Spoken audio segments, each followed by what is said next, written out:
पहला क्वेश्चन करिए guys.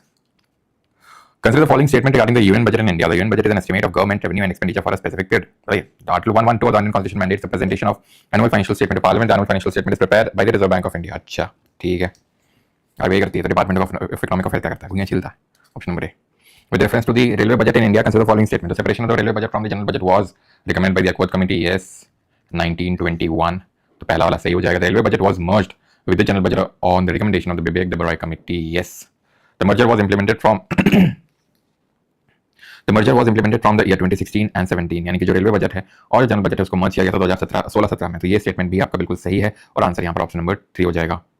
Consider the following statement regarding the capital receipts and the capital expenditure. Capital receipt either create liabilities or reduce the government assets. Yes, ये receipt ऐसी होती हैं जैसे कि for example debt creating receipts हो गई, like for example loan, that is borrowing, that is debt, alright, and the other being sale of any asset. Asset को कोई आपने सेल कर दिया, that means आपने डिसइन्वेस्टमेंट कर दिया. तो यहाँ पे लाइबिलिटी चढ़ रही है, यहाँ से एसेट जा रहा है, तो बिल्कुल सही है.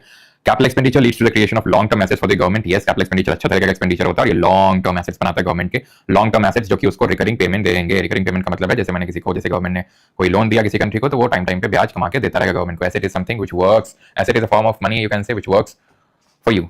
लायबिलिटी इसका उल्टा होता है. Repayment of loans by the government is treated as capital receipt. Repayment कर दिया लोन का, यानी आपने दे दिया है. दे दिया मतलब खर्चा हुआ है, एक्सपेंडिचर हुआ है, रिसीट नहीं हुआ है, इनकम नहीं हुआ. Option number 1 and 2. With reference to the direct and indirect tax in India, consider the following statements. The direct taxes are progressive in nature and cannot be shifted to another person. Indirect taxes are paid directly to the government and are progressive in nature.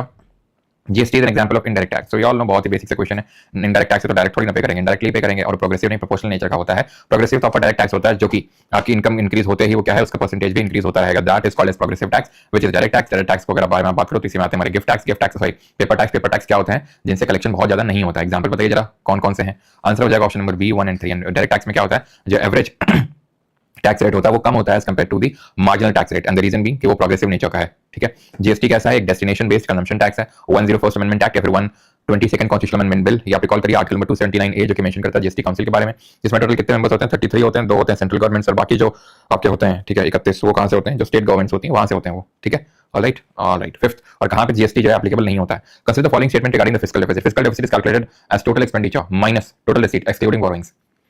बिल्कुल सही. Borrowings को हटा के जो deficit होता है that is called as fiscal deficit. Primary deficit is obtained by subtracting the interest payment from the fiscal deficit. ये भी सही है. प्राथमिक घाटा, राजकोषीय घाटे में जब आप ब्याज भुगतान घटा देंगे तो प्राइमरी डेफिसिट आएगा, प्राथमिक घाटा. और effective revenue deficit is equal to the revenue deficit plus grants for creating the creation of capital assets. तो देखिए यहाँ पे इफेक्टिव रेवेन्यू डेफिसिट होता है क्या, रेवेन्यू डेफिसिट में जब ग्रांट्स जो दिए गए हैं जो कि रेवेन्यू डेफिसिट में एज रेवेन्यू एक्सपेंडिचर में आते हैं, तो वो वाले ग्रांट्स आपको क्या करना है, वो हटा देने हैं, जोड़ नहीं देने. You have to subtract not plus. So option number A 1 and 2. Okay. Alright. Okay, तो हमने पिछला लेक्चर रिवाइज कर लिया जो कल हमने किया था. आज बढ़ते हैं मनी एंड बैंकिंग की तरफ. ऑलराइट. वॉइस ठीक करो, वॉइस क्रैक हो रहा है. ओके, वॉइस ठीक करो सर थोड़ा. Okay okay okay okay okay okay, कुछ तो है. ऐसा क्या हो गया भाई आज वॉइस में? मैंने तो कोई चेंजेस भी नहीं किए हैं. Properties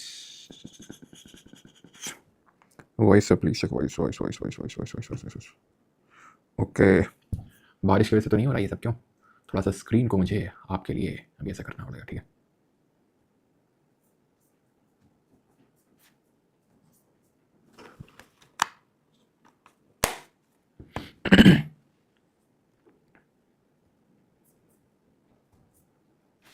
and 2. ओके.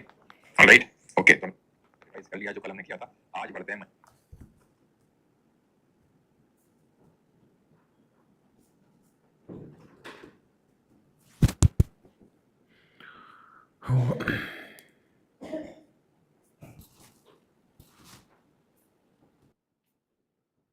अभी कैसा आ रहा है? अभी एक बार कंफर्म करना.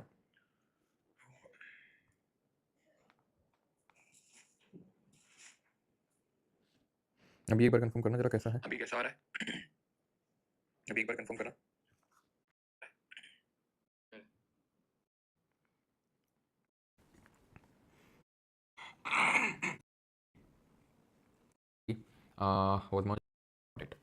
चल क्यों नहीं रहा. करते हैं आज मॉनेटरी पॉलिसी. ऑलराइट. क्या हम स्टार्ट करने वाले हैं? हम स्टार्ट करने वाले हैं मॉनेटरी पॉलिसी. मॉनेटरी पॉलिसी है क्या चीज़? तो monetary policy refers to the regulation of the money supply and interest rate by the RBI to maintain price stability, to control inflation and ensure the economic growth. ठीक है. मौद्रिक नीति का तात्पर्य भारतीय रिजर्व बैंक द्वारा मुद्रा की आपूर्ति और ब्याज दरों के नियमन से है ताकि मूल्य स्थिरता बनी रहे, मुद्रास्फीति को नियंत्रित किया जा सके और आर्थिक विकास सुनिश्चित हो सके. इन्फ्लेशन हम पढ़ चुके हैं क्या होता है ना।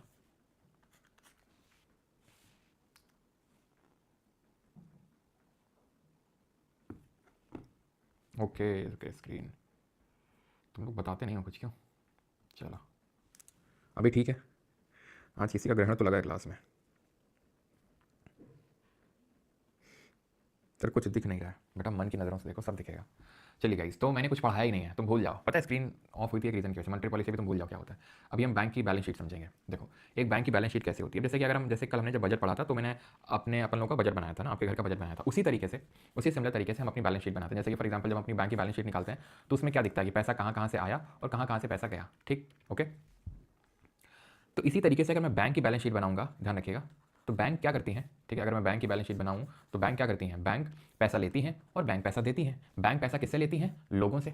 उसको क्या बोलते हैं, डिपॉजिट्स बोलते हैं। क्या बोलते हैं, they are termed as deposits.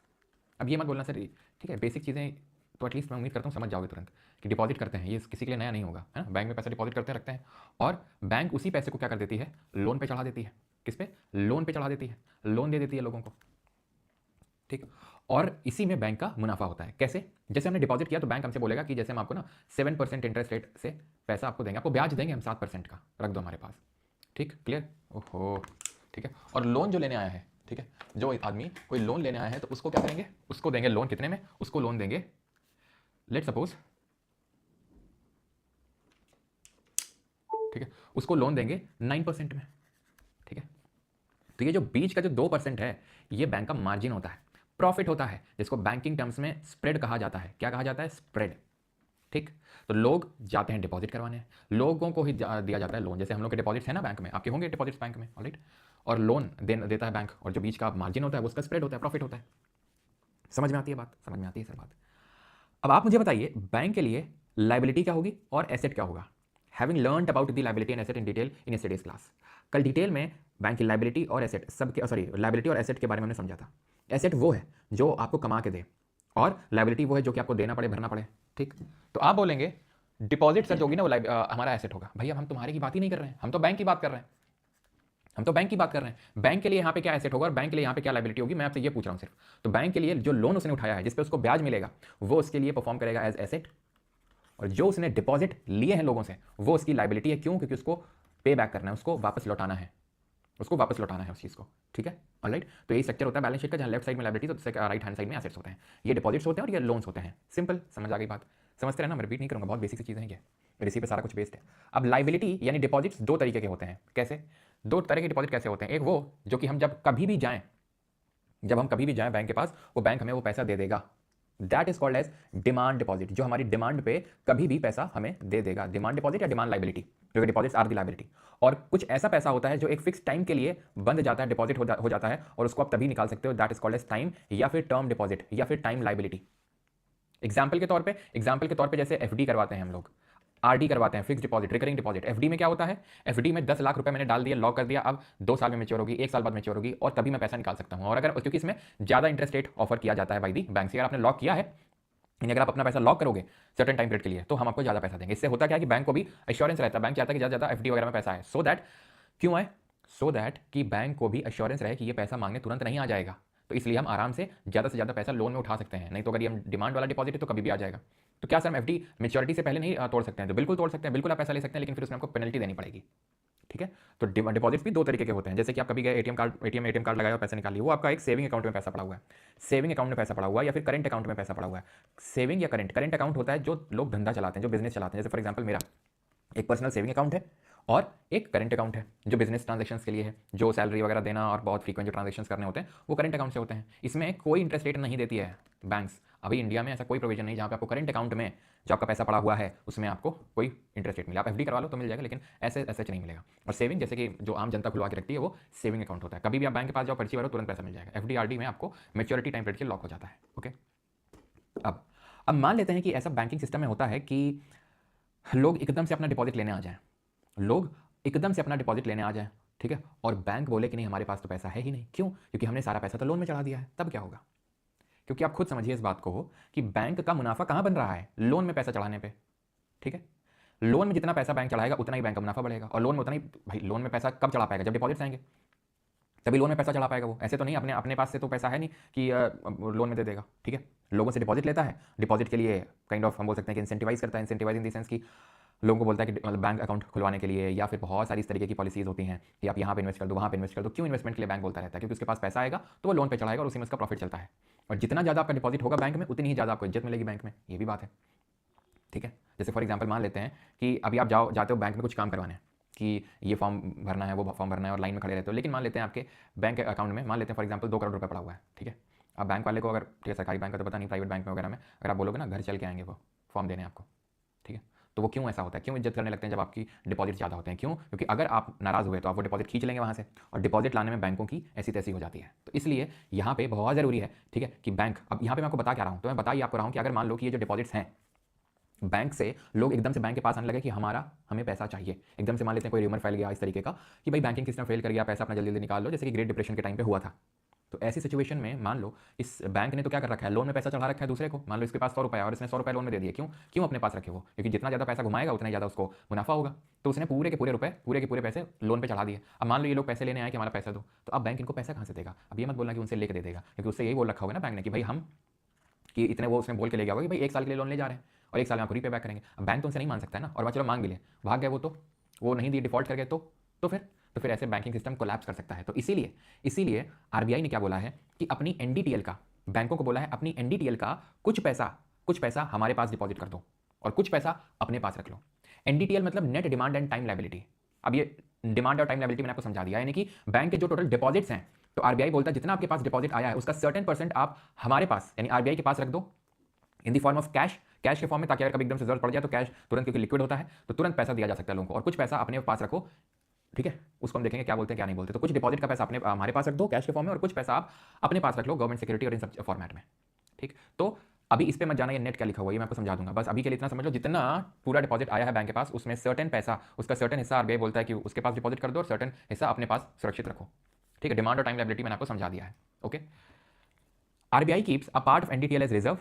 Okay, this is done to ensure that banks have sufficient vault cash to cater any emergency situation. तो कोई भी अगर मान लो इस तरीके की आपातकालीन स्थिति आ गई, इमरजेंसी सिचुएशन, तो आरबीआई बोलता है कि कुछ पैसा हमारे पास रखो एज कैश, जिसको बोलते हैं कैश रिजर्व रेशियो, नकद आरक्षित अनुपात, और कुछ पैसा अपने पास रखो। बैंक को बोलता है कि कुछ पैसा अपने पास रख लो, and that is called as SLR, that is statutory liquid ratio, वैधानिक तरलता अनुपात, ऑलराइट। CRR और SLR, ठीक है। करंट में अगर बात करेंगे तो CR रफली 3% है, और SLR की बात करेंगे, अगेन ये करंट में बता रहा हूँ, ऐसे चेंज होते रहते हैं, पहले जैसे CRR 4% हुआ करता था, ठीक है। और यहाँ पे कोई ध्यान रखना फ्लोर लिमिट नहीं है, ठीक है। फ्लोर लिमिट का मतलब क्या है? फ्लोर लिमिट का मतलब ये होता है कि पहले एक लिमिट होती थी कि जो आरबीआई है इससे नीचे नहीं कर सकता है क्या, CRR या फिर SLR, लेकिन 2017 में ये फ्लोर लिमिट जो है आरबीआई ने हटा दी है, ठीक है। यानी कि कितना भी नीचे जाया जा सकता है भाई आरबीआई, ओके।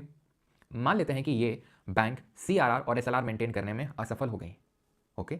यानी कि बैंक जो हैं आरबीआई जब चेक करने आया तो उनके पास CRR है ही नहीं उतना। पहली बात तो क्या, ठीक है, पहले क्या होगा यहाँ पे, तो यहाँ पे पेनल्टी का ऑप्शन है। अगर CRR उन्होंने मेंटेन करके नहीं रखा है तो पेनल्टी लगेगी जो बैंक से वहाँ पे सेक्शन 42 क्लॉज 3 जो आरबीआई एक्ट है 1934 का, उसके तहत।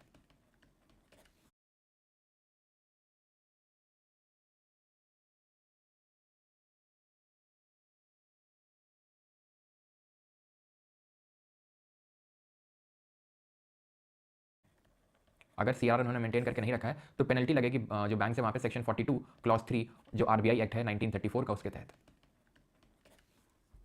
ठीक है। पहले 3% की पेनल्टी लगेगी और फिर बाद में 5% की पेनल्टी, ओके। अब बात ये आती है कि CRR और SLR में मेन डिफरेंस क्या है। तो पहला डिफरेंस तुमको समझ में आ गया, CRR आरबीआई के पास मेंटेन करना होता है, SLR खुद के पास मेंटेन करना होता है, और ये डिफरेंस उतना पूछता नहीं है। मेन जो पूछता है आपसे वो ये है, जो नाम से पता चल रहा है, ये कैश में मेंटेन करना होता है और ये आपका मेंटेन करना होता है in the form of what, cash, gold और अप्रूव्ड सिक्योरिटीज, जो गवर्नमेंट सिक्योरिटी होती है। गवर्नमेंट सिक्योरिटी क्या होती है? तो गवर्नमेंट सिक्योरिटी एक तरीके का टूल होता है जिसमें कि इन्वेस्ट, जैसे फॉर एग्जाम्पल मैंने 10 गवर्नमेंट सिक्योरिटी परचेज कर ली और उनका कुछ मूल्य होगा, ठीक, तो बस सिंपल जितना प्राइस राइज करेगा जब मैं उनको बेचूंगा वो मेरा मुनाफा हो जाएगा, तो ये गवर्नमेंट सिक्योरिटी होती है। तो यानी कि CRR सिर्फ कैश में ही होता है, ओनली इन कैश, और ये आपका कैश में भी हो सकता है, गोल्ड में, गवर्नमेंट सिक्योरिटी में। आरबीआई खुद फिक्स करता है इस चीज को कि कितना आप गवर्नमेंट सिक्योरिटी में इन्वेस्ट करेंगे, क्योंकि मोस्टली गवर्नमेंट सिक्योरिटी के फॉर्म में ही SLR होता है। ऐसा इसलिए करती है आरबीआई क्योंकि इससे गवर्नमेंट को भी फंडिंग हो जाती है, गवर्नमेंट को भी पैसा मिल जाता है। तो इसलिए आरबीआई स्ट्रिक्टली बैंक्स को SLR को गवर्नमेंट सिक्योरिटी में मेंटेन करने बोलता है। एक आपकी नरसिम्हम कमेटी बनी थी, ठीक है, जिसको हम नरसिम्हम 1 के नाम से भी जानते हैं, ठीक है।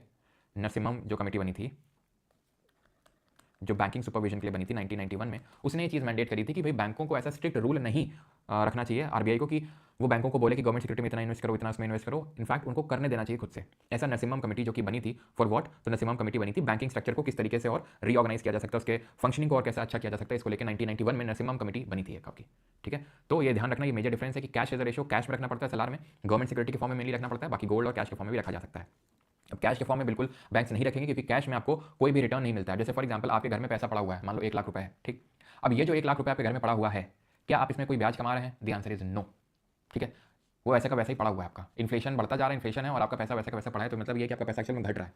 तो बैंक आप रख सकते हैं पैसा कैश में, लेकिन बैंक इतनी मूर्ख नहीं होती है कि वो कैश में पैसा रखें। तो इसीलिए यहाँ पे SLR में दे अर्न इंटरेस्ट रेट। ठीक है, banks earn interest on money kept as SLR, और यहाँ पे उनको कोई इंटरेस्ट रेट नहीं मिलता है CRR में, that is cash reserve ratio में। यहाँ तक क्लियर? बताइए।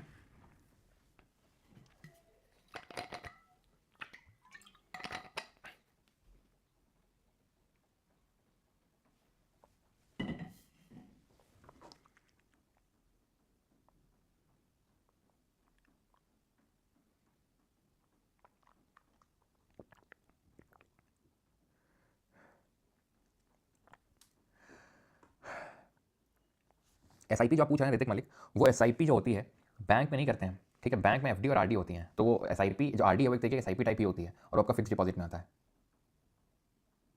ठीक है,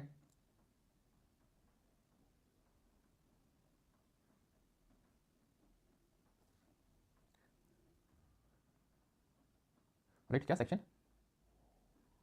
24 है बेटा, सर्च करके देख लो जरा। इतना ओवर कॉन्फिडेंस ठीक अच्छी बात नहीं है बाबू। NDTL एक बार डिमांड और टाइम लायबिलिटी तो समझ ही गए हो। तो बैंक बोल रहा है कि अगर तुम्हारे पास 100 रुपए आ रहा है तो अगर 3% कैश रिजर्व रेशियो है तो 3 रुपए तुम्हें कैश के फॉर्म में रखना है, और अगर 18% SLR है तो मतलब 18 रुपए तुम्हें रखना है किसके फॉर्म में? गवर्नमेंट सिक्योरिटी के फॉर्म में, गोल्ड के फॉर्म में। ठीक, अब ये नेट क्या है?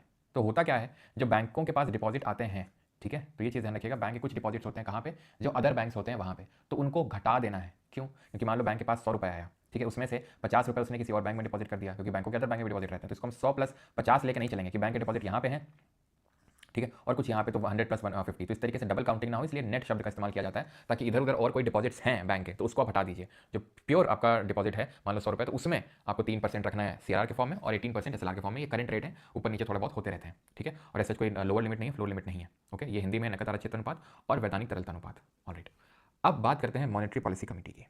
ठीक है, ये मॉनेटरी पॉलिसी कमेटी की हम बात नहीं करेंगे अभी। ठीक है, इसकी हम बात ही नहीं करेंगे, हम पहले टूल्स की बात करेंगे। टूल्स मतलब देखिए सर, हमने अभी CRR और SLR के बारे में समझा हमने।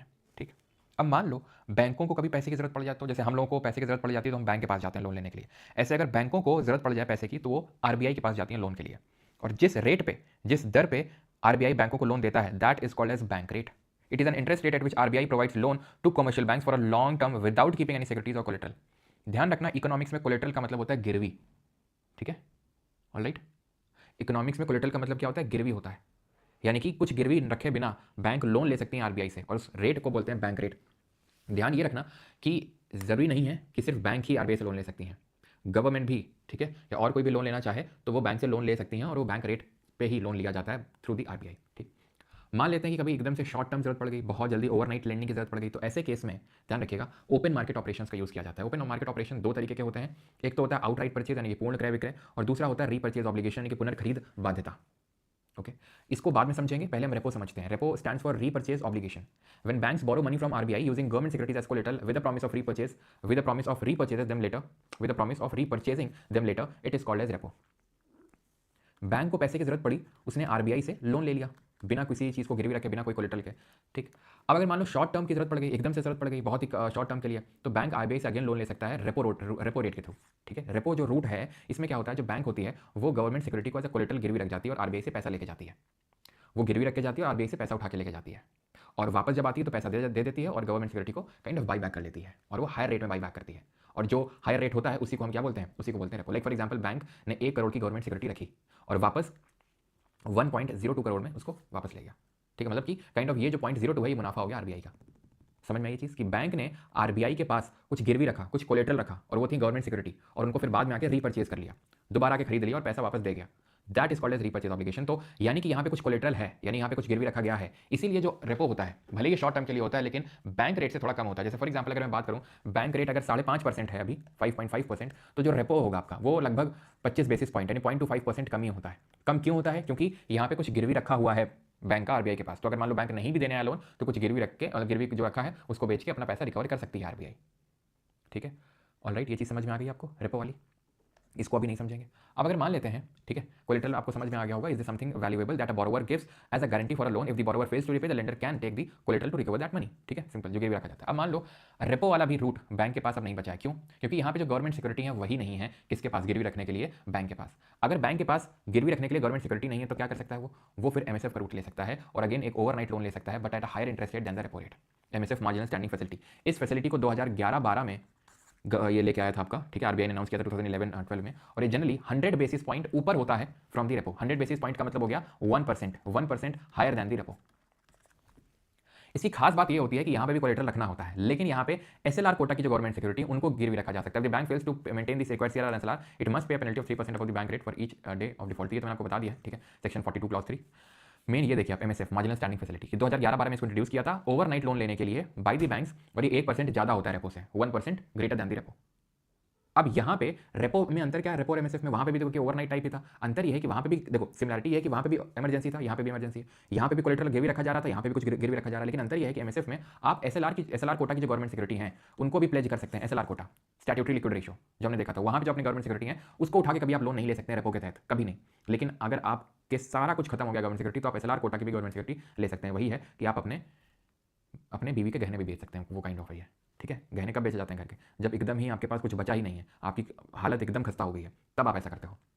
ठीक है, तो यहाँ पे एसएलआर कोटा की गवर्नमेंट सिक्योरिटी को रखा जा सकता है, और इसीलिए 1% ज्यादा होता है रेपो से। 1% का मतलब होता है 100 basis point. Under MSF bank can use government security with SLR quota to borrow funds from RBI, only scheduled commercial banks can access MSF. अभी बस इतना याद रख लो कि जो शेड्यूल्ड कमर्शियल बैंक्स हैं वही सिर्फ एमएसएफ से पैसा वही सिर्फ एमएसएफ रूट के थ्रू पैसा ले सकते हैं गवर्नमेंट से, बाकी और कोई बैंक नहीं। शेड्यूल्ड कमर्शियल बैंक कौन होती है हम देखेंगे कल, जो शेड्यूल 2 जो है आपका आरबीआई एक्ट का, उसमें मेंशन है जो बैंक्स वही सिर्फ लोन ले सकते हैं, वो हम कल देखेंगे। ठीक है, राइट, तो एमएसएफ भी आपको समझ में आ गया, डन। क्यों? एमएसएफ भी समझ में आ गया। अब आप समझिए रिवर्स रेपो क्या होता है। तो रिवर्स रेपो नाम से आपको कैसा लग रहा है? रेपो में क्या था कि बैंक आरबीआई के पास शॉर्ट टर्म लेंडिंग के लिए जा रही थी। रिवर्स रेपो का मतलब है आरबीआई बैंक के पास जा रही है शॉर्ट टर्म लेंडिंग के लिए। लेकिन ये आधा सत्य है। आधा सत्य इसलिए है क्योंकि आरबीआई बैंक के पास जाती तो है, लेकिन एक्चुअल में जाती भी नहीं बोल सकते। आरबीआई बैंक से पैसा लेती तो है, लेकिन ऐसा नहीं कि उनको जरूरत पड़ती है इसलिए वो लेती हैं। क्यों? क्योंकि आप ऐसा सोचो ना, हम बैंक के पास लोन लेने जाते हैं और सोचो बैंक ही हमसे लोन लेने आए, तो कैसा लगेगा आपको? आप तुरंत सबसे पहला काम तो ये करोगे, आप उस बैंक से अपना पैसा हटा लोगे। क्यों? क्यों ऐसा करोगे?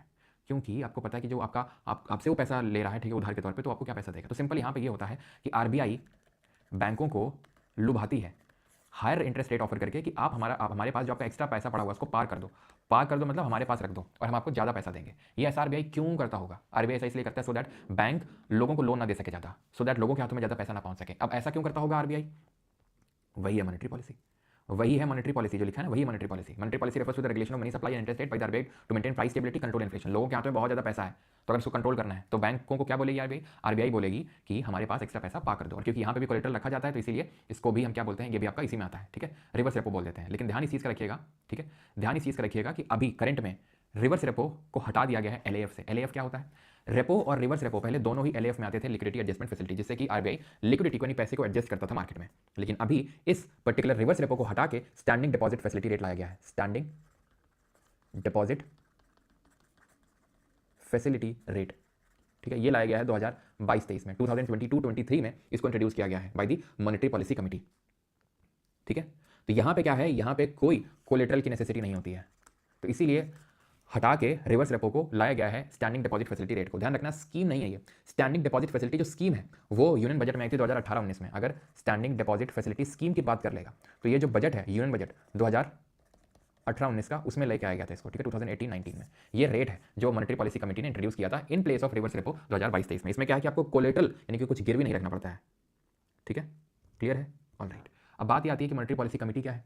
तो मॉनेटरी पॉलिसी कमेटी यानी मौद्रिक नीति जो समिति है, ये 6 सदस्य होते हैं यहाँ पे, 3 आरबीआई से और 3 गवर्नमेंट से होते हैं यहाँ पे। चेयरमैन आरबीआई का जो गवर्नर होता है वो होता है, और यही डिसीजंस लेते हैं कि कितना रेपो रेट होगा, कितना बैंक रेट होगा, कितना सीआर होगा, कितना एसएलआर होगा, वो सब डिसीजन लेने का काम। जैसे कि जीएसटी काउंसिल होती है, उसका काम ये होता है कि जीएसटी के स्लैब में क्या कुछ चेंजेस करना है, कौन से आइटम को कहाँ से उठा के कहाँ रखना है, वो सब होती है। इसका काम ये होता है कि कितना बैंक रेट, कितना रेपो रेट, कितना रिवर्स रेपो रेट, कितना सीआर, कितना एसएलआर, ये सब देखने का काम किसका होता है? ये सब होता है मॉनेटरी पॉलिसी कमेटी का। ठीक है, उर्जित पटेल कि उसमें जो है ठीक है उर्जित पटेल जब थे आपके ठीक है, तो it was established based on Urjit Patel committee recommendation. तो उर्जित पटेल जी की कमेटी में एक रिकमेंडेशन दी थी कि भाई इस तरीके की मॉनिटरी पॉलिसी कमेटी होनी चाहिए, एंड फिर मॉनिटरी पॉलिसी कमेटी बनाई गई थी जिसमें टोटल 6 मेंबर्स होते हैं, 3 आरबीआई से और 3 होते हैं आपके गवर्नमेंट ऑफ इंडिया से। ठीक है, किसी को यहाँ तक कोई डाउट? और ये कब स्टैब्लिश हुई थी, ध्यान रखना 2016 में, स्टैब्लिश्ड इन 2016। तो आप बैंक रेट समझ गए, जहाँ पे लॉन्ग टर्म मैं एक बार समराइज कर देता हूँ ठीक है, सो दैट आपको bank rate, repo rate, reverse repo rate ये सब कुछ समझ में आ जाए। ओके, कोई डाउट नहीं है।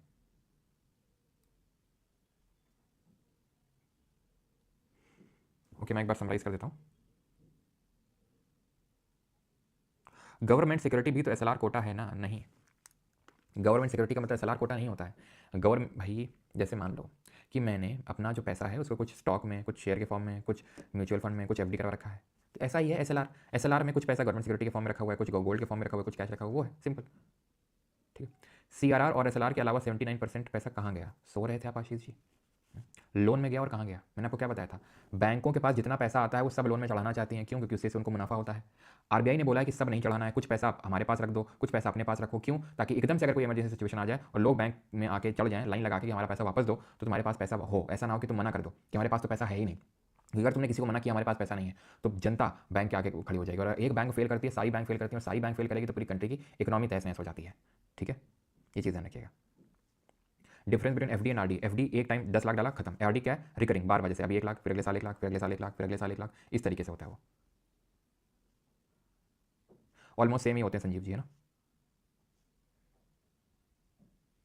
ठीक है, लिक्विडिटी ज़्यादा होने पर भी आरबीआई कब रेपो रेट नहीं घटाता? आस्था विश्नोई जी, सारी चीज़ें भी हम देखेंगे। ठीक है, तो पहले एक बार मैं समराइज कर देता हूँ आपके लिए जितनी चीज़ें हमने पढ़ी हैं, सो दैट कि हम आगे बढ़ सकें। ठीक है, देखिए होता कुछ यूँ है कि अभी फिर से मैं समराइज कर रहा हूँ। ठीक है, कि बैंकों के पास जो पैसा आता है उसको बोलते हैं डिपॉजिट, वो जो लोन में चढ़ा देते हैं उसको बोलते हैं लोन में चढ़ा दिया। ये होता है इनका क्या? लाइबिलिटी। ठीक है, और ये होता है बैंक के लिए एसेट। ठीक, तो आरबीआई बोलता है जितनी आपकी टोटल लाइबिलिटी है, डिमांड लाइबिलिटी, टाइम लाइबिलिटी, पूरा मिला के उसका कुछ पैसा कैश के फॉर्म में रखो और कुछ पैसा गवर्नमेंट सिक्योरिटी के फॉर्म में रखो। ठीक, एज ए सिक्योरिटी के फॉर्म में इनको नकद तरलता अनुपात और वैधानिक तरलता अनुपात, सीआर और एसएलआर के फॉर्म में कुछ पैसा रखो। ठीक, अभी करंट में 3% और ये करंट में 18% है। ओके, ये बोल दिया गवर्नमेंट ने। ओके, अब मान लेते हैं ठीक है, तो ये चीज़ आपको समझ में आ गई कि किस तरीके से यहाँ पे बैंकों को बोला जाता है कि आप कुछ पैसा कैश में, कुछ पैसा गवर्नमेंट सिक्योरिटी के फॉर्म में रखो। फिर हमने दूसरा अध्याय शुरू किया जहाँ पे मैंने आपको ये बताया कि किस तरीके से जो बैंक है वो आरबीआई के पास लोन लेने जाती है। ठीक है, क्योंकि उनको भी पैसे की जरूरत पड़ती है। तो हमने देखा लोन कितने तरीके से लिया जा सकता है। तो लोन लिया जा सकता है, लॉन्ग टर्म जो लोन लिया जाता है by the banks from the RBI, उसको बैंक रेट बोलते हैं, जहाँ पे कोई गिरवी रखना नहीं होता है, कोलेटरल यहाँ पे रखना होता है, गिरवी बिल्कुल नहीं। फिर दूसरा होता है रेपो रेट। ठीक है, जिसको हम बोलते हैं रीपर्चेज ऑब्लिगेशन, जहाँ पे आपको कोलेटरल के फॉर्म में गवर्नमेंट सिक्योरिटी को रखना होता है, फिर आप रीपर्चेज कर लेते हैं और जो एक्स्ट्रा मार्जिन होता है वो रेपो रेट कहलाता है। देन फिर तीसरा हमने पढ़ा रेपो रेट के बाद कि अगर आपको बहुत और इमरजेंसी है तो आप एमएसएफ रूट के थ्रू ले लो, इसमें भी कोलेटरल रखना होता है, लेकिन इसमें क्या है कि आप गवर्नमेंट सिक्योरिटी जो एसएलआर कोटा वाली गवर्नमेंट सिक्योरिटी है उनको भी रख सकते हो। यहाँ पे क्या नॉर्मल जो गवर्नमेंट सिक्योरिटी है, एसएलआर कोटा की नहीं, वो कोटा तुम्हारा मेंटेन होना चाहिए। और अगर तुम उस कोटे से रखना चाहते हो ना, घर के गहने बेचना चाहते हो, तो तुम पे 1% ज़्यादा का, रेपो से 1% ज़्यादा का चार्ज लिया जाएगा, रेट लिया जाएगा। ये भी ओवरनाइट लेंडिंग होती है। ठीक, रेपो की तरह ही एक रिवर्स रेपो रेट होता है जो भी हटा दिया गया बाई स्टैंडिंग डिपॉजिट फैसिलिटी। इसमें क्या होता है, आरबीआई बैंकों को बोलता है कि जो आपके पास एक्स्ट्रा पैसा, एक्स्ट्रा मनी है वो हमारे पास पार कर दो, हमारे पास डाल दो, हम आपको ज़्यादा रेट ऑफर करेंगे, ज़्यादा अच्छा मुनाफा देंगे, आप लोगों को मत दो, हमें दो। तो इससे क्या होता है, आरबीआई क्या करता है, मनी को कंट्रोल कर लेता है। और मनी को कंट्रोल किस तरीके से किया जाना है, ये मॉनिटरी पॉलिसी कमेटी डिसाइड करती है, जिसमें 6 मेंबर्स होते हैं। 2016 में बनी थी, 3 गवर्नमेंट से, 3 आरबीआई से, और आरबीआई के जो गवर्नर होते हैं इसके चेयरमैन होते हैं। वो क्या करते हैं, CRR, SLR, bank rate, repo rate, reverse repo rate, MSF, इन सब का यूज करके वो मनी सप्लाई को कंट्रोल करते हैं। और इसीलिए इस पूरी चीज़ को हम बोलते हैं मॉनिटरी पॉलिसी टूल्स, या फिर किस तरीके से जो मॉनिटरी पॉलिसी कमेटी है वो ये मॉनिटरी पॉलिसी को लेकर आती है, मौद्रिक नीति को लेकर आती है। ये मौद्रिक नीति का मतलब होता है वो नीति जिससे कि हमारी देश की जो सेंट्रल बैंक है आरबीआई, वो इकोनॉमी में पैसे को कंट्रोल करती है, रेगुलेट करती है, कितना पैसा जाएगा कितना नहीं जाएगा, वो सारी चीज़ें किसका यूज़ करके, CRR, SLR, bank rate, repo rate, reverse repo rate और एमएसएफ का यूज़ करके। डन। ठीक, और रिवर्स रेपो रेट को अभी हटा दिया गया किससे, स्टैंडिंग डिपॉजिट फैसिलिटी से, एसडीएफ से। यहाँ पे क्या है कि रेपो रेट में भी, रिवर्स रेपो रेट में भी कोलेटरल रखना होता है, गिरवी। यहाँ पे कोई कोलेटरल नहीं होता है। पहले हम आरआर और ट्रिपल आर को ही मिला के बोल देते थे एलएएफ, लिक्विडिटी एडजस्टमेंट फैसिलिटी, लेकिन ट्रिपल आर को रिप्लेस कर दिया जा चुका है अभी एसडीएफ से, स्टैंडिंग डिपॉजिट फैसिलिटी रेट से। इसको 2022-23 में इंट्रोड्यूस किया गया था by the monetary policy committee. I hope अब क्लियर होगा। ठीक, ऑलराइट, क्लियर है यहाँ तक? ठीक, अब हम ये देखते हैं कि किस तरीके से इन टूल्स का यूज करके आरबीआई मनी सप्लाई को कंट्रोल करता है इकोनॉमी में। वो तो आप बहुत आसानी से आप खुद भी बता सकते हो। ये मान लेते हैं हमारी इकोनॉमी है, ठीक है, यहाँ पे अगर बहुत ज़्यादा पैसा पड़ा हुआ है, ठीक है, बहुत ज़्यादा पैसा पड़ा हुआ है, यानी कि इन्फ्लेशन वाली सिचुएशन है, राइट। इन्फ्लेशन हमने यही पढ़ा था कि बहुत ज़्यादा पैसा इकोनॉमी में। तो अब आरबीआई ऐसे मौकों पे क्या करती है, सीआरआर को बढ़ा देगी, एसएलआर को बढ़ा देगी, या बैंक रेट को, रिवर्स रेपो रेट को, एमएसएफ को, ठीक है, इन सबको बढ़ा देगी, रिवर्स रेपो रेट को, एसडीएफ को, इन सबको बढ़ाने का काम करेगी। क्यों? अगर मान लो फॉर एग्जांपल बैंक ने 100 में अभी अभी क्या बोला था कि आपको 3% सीआरआर और 18% एसएलआर, यानी कि 21 रुपए लोगों को नहीं देने, बाकी का जो पैसा है वो आप चढ़ा सकते हो लोन पे। वो आप पैसा जो 79 है वो चढ़ा सकते हो कहाँ पे, लोन पे। ठीक, तो इकोनॉमी में 79 रुपीज़ जा रहा है अभी। अब अगर मान लो कि इसको बढ़ा दिया, बढ़ा के 21 से 30 कर दिया, तो अब सिर्फ 70 रुपये इकोनॉमी में जाएगा। तो क्या हो गया, इकोनॉमी से पैसे को कम कर दिया गया। कैसे, सीआरआर और एसएलआर को बढ़ा के। अब सोचो बैंक रेट से कैसे ही हम इसको इन्फ्लेशन को कंट्रोल करती होगी आरबीआई।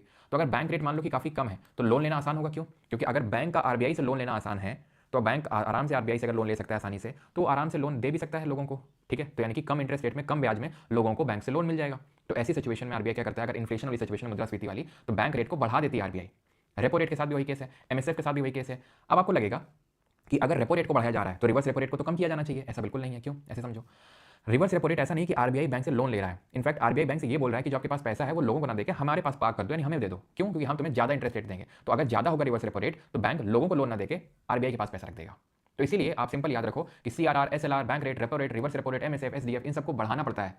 इन सबको बढ़ाना पड़ता है अगर क्या करना है, अगर हमें क्या करना है, इन्फ्लेशन को कंट्रोल करना है। तो increase the CRR, SLR, bank rate, repo rate, reverse repo rate, इन सबको। इससे क्या होती है, मनी सप्लाई डिक्रीज हो जाती है। और जब मनी सप्लाई डिक्रीज होती है, कम होती है, तो उसी को हम बोलते हैं कॉन्ट्रैक्शनरी मॉनेटरी पॉलिसी। कॉन्ट्रैक्शनरी का मतलब हमने कि मनी सप्लाई को कॉन्ट्रैक्ट कर दिया है। इसी को हम बोलते हैं कि हॉकिश या डियर या टाइट मॉनेटरी पॉलिसी। और डिफ्लेशन जैसी सिचुएशन में, यानी कि इकोनॉमी स्टैग्नेंट पड़ी हुई है, डिमांड जनरेट ही नहीं हो रही है, तो ऐसी सिचुएशन में आरबीआई क्या करता है, इन सबको डिक्रीज करता है। इससे क्या होता है कि मनी सप्लाई इकोनॉमी में बढ़ जाता है। और मनी सप्लाई इकोनॉमी में बढ़ेगा, लोग या तो पैसा बढ़ेगा तो लोग डिमांड करेंगे, डिमांड करेंगे तो अगेन प्रोडक्शन बढ़ेगा, प्रोडक्शन बढ़ेगा तो लोगों को रोजगार मिलेगा, और इस तरीके से इकोनॉमी मूव करना शुरू कर देगी जो इकोनॉमी स्टैग्नेंट पड़ी हुई है। Okay, so increase in the money supply. अगर आप डिक्रीज करते हो CRR, SLR, repo rate, bank rate, reverse repo rate, SDF को, तो मनी सप्लाई इंक्रीज होती है। और इसको बोलते हैं एक्सपेंशनरी मॉनेटरी पॉलिसी या इजी या डॉविश मॉनेटरी पॉलिसी, यानी कि विस्तारवादी या सुलभ या डॉविश मौद्रिक नीति। और उसको क्या बोलते हैं, संकुचनकारी। ठीक है, तो अगर इन्फ्लेशन है, इन्फ्लेशन का मतलब ऐसे अज्यूम करो, लोग क्या, तुम्हें बहुत पैसा है तो खींचना है पैसे को, तो सब बढ़ा डालो। बढ़ा डालो मतलब संकुचन कर दो पैसे का। और अगर कैसा है, मुद्रास्फीतिजनक मंदी है, यानी कि डिफ्लेशन है, लोगों के हाथों में पैसा नहीं, मंदी पड़ी हुई है, तो इन सबको कम कर दो। इससे क्या होगा, मुद्रा जो आपूर्ति है उसमें वृद्धि हो जाएगी। इसको बोलते हैं विस्तारवादी या सुलभ या डॉविश मौद्रिक नीति। ठीक है, ये चीज क्लियर हुई यहां तक सबको?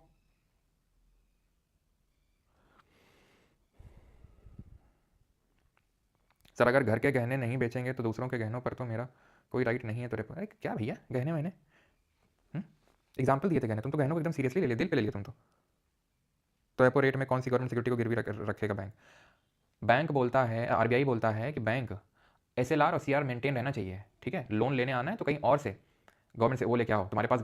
अब ऐसा तो है नहीं कि मुझे अगर 50 गवर्नमेंट सिक्योरिटी मेंटेन करनी है एसएलआर कोटा के लिए तो मेरे पास 50 ही होंगे एक्जैक्टली। एक्स्ट्रा रखूंगा ना मैं, क्यों एक्स्ट्रा रखूंगा?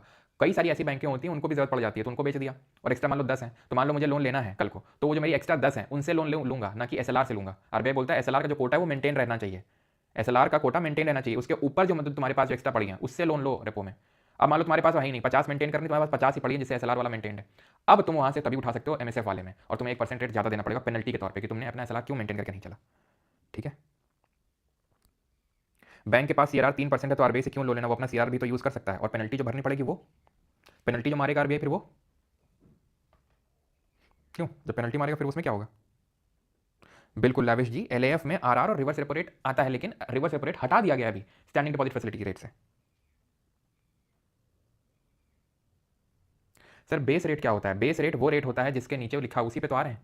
तुम लोग बहुत तेज हो क्यों? अभी उसी पे तो स्लाइड खोली थी, डाउट आ गया किसी का। तो minimum rate below which banks are not allowed to lend money is called as base rate. जिसके नीचे बैंक लोन नहीं दे सकती हैं उसको बोलते हैं बेस रेट। ठीक है, ऐसा क्यों होता है, ऐसा क्यों आरबीआई करती है? क्योंकि इससे पहले होता था बीपीएलआर, बेंचमार्क प्राइम लेंडिंग रेट, उसमें कोई लिमिट नहीं होती थी, तो इसलिए बेस रेट लेके आई आरबीआई। क्योंकि बैंक क्या करती हैं, जैसे फॉर एग्जांपल मैं हूं, ठीक है, मेरे बैंक मैनेजर से अच्छे संबंध हैं या फिर कुछ भी है, तो मैं नेगोशिएशन करके कम परसेंटेज पे लोन ले लूंगा। ठीक, कोई जो उतना नेगोशिएशन नहीं कर सकता उसको ज्यादा परसेंट पे लोन मिल जाएगा। तो ये ट्रांसपेरेंसी लाने के लिए, ताकि किसी को कम किसी को ज्यादा ना मिले, तो बेस रेट को लाया गया कि इसके नीचे तो आप लोन दे ही नहीं सकते हैं किसी को। ठीक है, if banks are unable to, ये तो मैंने आपको बता दिया है, ठीक, सॉरी नहीं बताया अभी, तो ये चीज समझ में आ गई आपको बेस रेट क्या होता है। ओके, अब कई बार होता है कि क्योंकि सीआरआर और एसएलआर मेंटेन ना करने पे, मैंने बताया सेक्शन 42 क्लॉज 3 की पेनल्टी पड़ती है दबा के, तो इस बैंक क्या करती हैं, आपस में भी पैसे ले लेती हैं उधार। जैसे कि किसी के पास एक्स्ट्रा है तो उससे उधार ले लिया, इसको बोलते हैं इंटर बैंक लेंडिंग मार्केट, यानी कि बैंक आपस में लेंडिंग कर रही हैं। ये दो तरीके की होती है, एक होती है कॉल मनी और एक होती है notice money. Call money market होती है लेस देन अ डे की, ठीक है, कॉल मनी मार्केट होती है लेस देन अ डे की, और जो नोटिस मनी मार्केट होती है वो आप मान के चलो 1 से लेकर 14 दिन की होती है। ओके, ठीक है, तो कॉल मनी मार्केट हुई आपकी जो बहुत ही शॉर्ट टर्म टाइप है। ओके, कॉल मनी रेट उसको बोलते हैं, ओवरनाइट बेसिस पे, लेस देन अ डे पे। और नोटिस मनी होता है 1 से 14 दिन के लिए। तो ये जो लोन लिया जाता है बैंकों का आपस में एक दूसरे से, उसको बोलते हैं inter bank lending market. Call money आपको बता दिया मैंने, it is decided on the basis of reverse repo rate and MSF which is the interest rate charge for short term overnight loans between banks and other financial institutions. Limit कितनी है? 2% of NDTL आप ले सकते हो। तो CRR और SLR maintain करने के लिए बैंक आपस में भी पैसा लेती हैं, उधार देती हैं, उधार लेती हैं। कॉल मनी होता है, ठीक है, for less than a day, for less than a day. और जो नोटिस मनी होता है आपका कॉल मनी मार्केट, ठीक है, this is for 1 to 14 days, ठीक है, 1 से 14 दिन के लिए होता है। अब आते हैं मनी मल्टीप्लायर पे क्या होता है, तो ध्यान से इसको जरा समझिएगा। मनी मल्टीप्लायर क्या होता है? बैंक के पास 100 रुपये आया, ठीक है, और बैंक ने उसको लोन पे चढ़ा दिया। ध्यान से समझिएगा, बस अभी मैं कुछ लिख नहीं रहा हूँ, बस समझिएगा। 100 रुपये आया बैंक के पास और बैंक ने उसको लोन पे चढ़ा दिया 100 रुपये को, ठीक। उससे क्या हुआ? जिसको लोन पे दिया उसने उसे धंधा किया, ठीक है, उसको मल्टीप्लाई किया मनी को। मल्टीप्लाई कैसे किया? जैसे मैंने बैंक के 100 रुपये लिए, मैंने कुछ धंधा डाला, उसके मैंने 200 बना दिए, तो 100 रुपये का 200 रुपये हो गया, तो मल्टीप्लाई हो गया कितने से? डबल से। तो इसको क्या बोलेंगे? मनी मल्टीप्लायर, यानी कि कितने टाइम वो मनी मल्टीप्लाई होगी, that is called as money multiplier. अब इसका रिलेशन होता है सीआरआर के साथ, और वो एक इनवर्स रिलेशन होता है। What does this inverse relation show us? कि जितना ज्यादा सीआरआर होगा उतना ही कम मनी मल्टीप्लायर होगा। कैसे? अगर 100 रुपये बैंक के पास आया, आरबीआई ने बोल दिया बेटा 100 रुपये तुम थोड़ी ना लोन में दे दोगे, रखो जरा 3% यहाँ पे, यानी कि 97 ही दे सकते हो। तो अब बताओ मनी मल्टीप्लायर कम होगा कि ज़्यादा होगा? कम हो जाएगा, क्योंकि आपने पैसा दे दिया, 100 रुपये तो दे ही नहीं, आपने 97 दिए अपने पैसे। तो इसका डबल 200 हो रहा था, इसका डबल 200 थोड़ी ना होगा, 194 होगा, ठीक है। अब बैंक ने, आरबीआई ने बोला कि 3 नहीं 10% है सीआरआर, यानी कि अब तुम सिर्फ 90 रुपये दे सकते हो। तो क्या हुआ? मनी मल्टीप्लायर और कम हो जाएगा, क्योंकि 90 का डबल तो कितना होगा? 180, क्योंकि अब कम मनी मल्टीप्लाई कर पाएगी। तो इसीलिए मनी मल्टीप्लायर का इनवर्स रिलेशन होता है सीआरआर से, ठीक है। एनबीएफसी जो एमएफआई होती है, नॉन बैंकिंग फाइनेंशियल कंपनीज, ठीक है, इनको सीआरआर और एसएलआर मेंटेन करने की कोई रिक्वायरमेंट नहीं होती है। इसको अभी आपको रटने की जरूरत नहीं है, बिकॉज अभी आपने नहीं पढ़ा है कि एनबीएफसी क्या होती है, जो हम बैंकिंग सिस्टम में पढ़ेंगे, ठीक है, कल ही पढ़ेंगे एनबीएफसी वगैरह क्या होती है। तो वहाँ पे आपको बताऊंगा कि इनको मेंटेन नहीं करना होता सीआरआर एसएलआर। ओके, तो वही उसी का डेफिनेशन लिखा है। When CRR increases bank keep more money as reserves, they have less money to lend, fewer loans means less money creation. कम लोन चढ़ पाएगा तो उसका मतलब होगा कम मनी क्रिएट हो पाएगी। This reduces the money multiplier and vice versa. तो इससे मनी मल्टीप्लायर के जो मुद्रा गुणक है या धन गुणक है वो कम हो जाता है। So when CRR increases bank keep more money as reserves, they have less money to lend, fewer money means less money creation. This reduces the money multiplier and vice versa. तो जब सीआर में वृद्धि होती है तो bank आरक्षित निधि के रूप में अधिक धन रखते हैं, उनके पास ऋण देने के लिए, लोन देने के लिए, ठीक है, कम पैसा बचता है, और कम पैसा बचेगा तो फिर वो कम मल्टीप्लाई हो पाएगा, ठीक है, क्लियर। एनबीएफसी पे अभी मत जाओ पाविका जी, ठीक है, कल देखेंगे। सर बैंक से लोन लेके वापस ना करें तब बैंक क्या कर सकती है? ये परसों वाली क्लास में पढ़ेंगे, सारफेसी और ये सब, ठीक है, वहाँ पे आपको बताएंगे कि क्या करेगी बैंक आपके साथ। नहीं, आज की क्लास लंबी नहीं है। एसडीएफ में कोलेटरल होता है क्या? नहीं होता है। स्टैंडिंग डिपॉजिट फैसिलिटी रेट में कोलेटरल नहीं होता है, इसीलिए ही आरबीआई ने रिवर्स रेपो रेट को हटा के स्टैंडिंग डिपॉजिट फैसिलिटी रेट को लेकर आया कि हमारे पास डिपॉजिट कर दो, कोई कोलेटरल का कोई लफड़ा नहीं है, कोलेटरल का कोई लफड़ा नहीं होता है यहाँ पे, ठीक है। ऑलराइट, चलो आगे बढ़ते हैं। सब कुछ समझिए, ठीक है, सीआरआर एसएलआर ये सब, तो इन सब का यूज़ करके आरबीआई क्या कर रहा है? मनी सप्लाई को इंक्रीज या डिक्रीज कर रहा है, कहाँ पे? इकोनॉमी में, ओके। इनको बोलते हैं क्वांटिटेटिव मनी टूल्स, क्योंकि यहाँ पे क्वांटिटी ऑफ मनी को कंट्रोल किया जा रहा है। इसी तरीके से होते हैं क्वालिटेटिव मॉनेटरी पॉलिसी टूल्स, यानी कि गुणात्मक मौद्रिक नीति उपकरण। They are selective tools used by RBI to control the use and direction of credit in specific sectors of the economy. Central bank limits the amount of loans and advances that commercial banks can give. जब repo rate, bank rate, CRR, SLR, reverse repo rate, SDF, यहाँ पे क्या हो रहा था? यहाँ पे ऐसे सेलेक्टिव नहीं था कि इस पर्टिकुलर सेक्टर में या फिर इन जनरल था वो, कि हमने वो कम किया अब वो अपने आप इन्फ्लेशन कम हो जाएगी, ठीक। लेकिन अगर हम ध्यान से देखें तो ऐसा तो है नहीं कि सारे सेक्टर्स में इन्फ्लेशन होगा या सारे सेक्टर में मंदी पड़ी होगी, क्योंकि हमने एक चीज़ पढ़ी थी, एक टर्म पढ़ा था, स्क्यू इन्फ्लेशन। स्क्यूफ्लेशन का मतलब होता है जब कुछ स्पेसिफिक सेक्टर्स में ही इन्फ्लेशन है और बाकी हर जगह नॉर्मल सिचुएशन है, उसको स्क्यूफ्लेशन बोलते हैं, क्योंकि स्क्यूड है इन्फ्लेशन, लेकिन सिर्फ कुछ जगहों में है। तो ऐसी टाइम पे हम क्वालिटेटिव मॉनेटरी पॉलिसी टूल्स का यूज कर लेते हैं, जहाँ पे हम सेलेक्टिवली इन चीज़ों को रेगुलेट कर लेते हैं, किन चीज़ों को? मनी सप्लाई को, ठीक है। तो वो होता है क्वालिटेटिव मॉनेटरी पॉलिसी टूल्स। अब आपको लग रहा होगा ओहो क्वांटिटेटिव इतना बड़ा था तो क्वालिटेटिव में भी बहुत सारे टूल्स होंगे, ऐसा नहीं है, ठीक है। क्वांटिटेटिव हमें समझने में दिक्कत होती है, क्वालिटेटिव बहुत आसान है। जैसे कि पहला है qualitative tool, changing margin requirement. When RBI increases the margin for non essential sectors to limit excessive borrowing and reducing it for important sector like agriculture to encourage lending. भारतीय रिजर्व बैंक अनावश्यक क्षेत्रों के लिए margin, वह राशि जो उधारकर्ताओं को अग्रिम भुगतान करनी होती है, बोरोवर मस्ट पे अपफ्रंट। कैसे? जब आप लोन लेने जाते हैं बैंक से तो बैंक क्या बोलती है आपको? अगर आप मान लो, जैसे फॉर एग्जांपल आप कोई चीज़ बोरो करने जाते हो, ठीक है, आप कोई चीज़ बोरो करने जाते हो, मान लो वो है 1 लाख की, ठीक है, 1 लाख की है, तो अपफ्रंट कुछ पेमेंट करना होता है कि नहीं करना होता है? कि भाई 20,000 का पेमेंट तो करो ही, ठीक है, उठा के ले जा सकते हो और बाकी की ईएमआई करवा लो, ठीक। अब अगर आरबीआई बोल दे कि 20,000 नहीं 30,000 अपफ्रंट पेमेंट करना होगा, तो अब लोग कम खरीदेंगे, ज़्यादा खरीदेंगे? कम खरीदेंगे फिर, समझ रहे? तो ये मार्जिन रिक्वायरमेंट अगर आरबीआई चेंज कर दे, the amount borrower must pay upfront for non essential sector, जो एसेंशियल सेक्टर नहीं है वहाँ पे एक्सेसिव बोरोइंग को रोकने के लिए वो क्या कर दे? इंक्रीज कर दे उसको, और डिक्रीज कर दे वहाँ पे जैसे एग्रीकल्चर सेक्टर है, सो दैट ज़्यादा लेंडिंग हो सके यहाँ पे, ठीक है, तो इसको बोलते हैं changing margin requirement. Margin requirement का मतलब ये होता है कि जितना पैसा आपका फ्रंट पे करना होता है उसमें अगर कोई चेंजेस कर दिया आरबीआई तो। कंज्यूमर क्रेडिट रेगुलेशन, उपभोक्ता ऋण विनियमन, RBI sets rules on loan installments, down payments and repayment periods in advance. This helps manage inflation by controlling how much people can borrow. ठीक है, यानी कि आरबीआई अगर रूल सेट कर दे डाउन पेमेंट के, ठीक है, यहां पे क्या होता है, एक सेकेंड, कंज्यूमर क्रेडिट रेगुलेशन में क्या होता है मेनली, तो देखो होता क्या है, जब बैंक से लोन लेने जाते हो, ठीक है, तो कुछ ना कुछ आपको कोलेटरल रखना पड़ता है, ठीक है, कुछ ना कुछ आपको गिरवी रखना पड़ता है। और जब आप कोई भी चीज़ गिरवी रखते हो तो उसका एक अमाउंट निर्धारित किया जाता है। लाइक अगर आप 1 लाख रुपए का उधार ले रहे हो तो एटलीस्ट कुछ मार्जिन मेंटेन करके रखा जाता है, एंड दैट इज कि भाई आपको जो भी आप गिरवी रख रहे हो वो 1.5 लाख के तकरीबन होना चाहिए आपका। ऐसा ही होता है, ठीक है, ऐसे ही होता है कि भाई आपको थोड़ा सा ज़्यादा पैसा नहीं कि वो 50,000 का एक तरीके से मार्जिन मेंटेन करके चला जाता है, सो दैट कि बैंक पैसा अपना रिकवर कर पाए। ठीक है, बैंक अपना पैसे को रिकवर कर पाए, तो वो मार्जिन भी बढ़ाया जा सकता है बाई आरबीआई। ठीक है, ऑलराइट, डन। ठीक है, आगे बढ़ें। अगला है मॉरल सुएशन। मॉरल सुएशन से पहले क्रेडिट राशनिंग समझो। Credit rationing is when RBI limits the total amount of loans and credit banks can issue to certain sectors. It fixes the credit supply for each bank, preventing excessive lending. यानी कि specific sector में lending को regulate कर दिया RBI. जो अभी मैं skewflation का एग्जांपल दे रहा था कि बैंक एग्रीकल्चर सेक्टर को ये बोल सकती है, या फिर एग्रीकल्चर सेक्टर के लिए लोन को कम कर सकती है, ठीक है, सॉरी, लोन को ज़्यादा कर सकती है।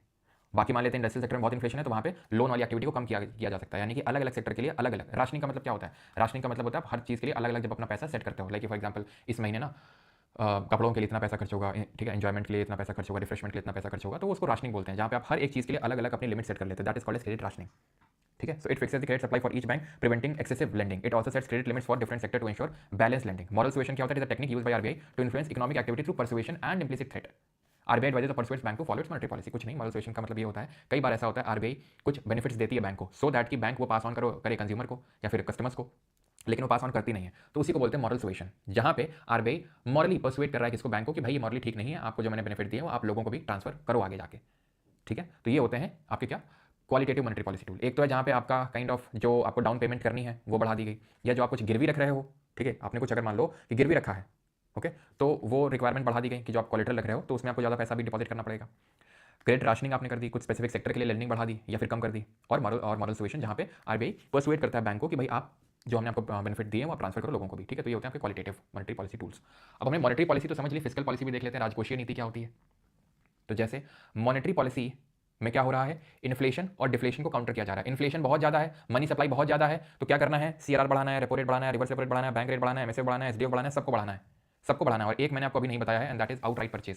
ठीक है, तो उसको भी अभी मैं समझाता हूँ आउटराइट परचेज क्या होता है। ओके, तो इन सबको बढ़ाना होता है। अगर मनी सप्लाई बहुत ज्यादा है तो इन सबको बढ़ा के हम कॉन्ट्रैक्शनरी मॉनेटरी पॉलिसी को लेकर आते हैं, so that money supply contract हो जाए, कम हो जाए। उसको hawkish dear tight monetary policy बोलते हैं। इसका उल्टा, अगर स्लगिश पड़ी हुई इकोनॉमी, डिमांड जनरेट नहीं हो रही है, डिफ्लेशन जैसी सिचुएशन है, मंदी है इकोनॉमी में, अर्थव्यवस्था में, तो ऐसी सिचुएशन में इन सबको कम कर दिया जाता है। Bank rate, repo rate, reverse repo rate, CRR, SLR, MSF, SDF, सबको, सॉरी सबको नहीं किया जाता है, मतलब सबको एट अ टाइम नहीं किया जाता है, लेकिन सबको कम ही करना पड़ेगा आपको।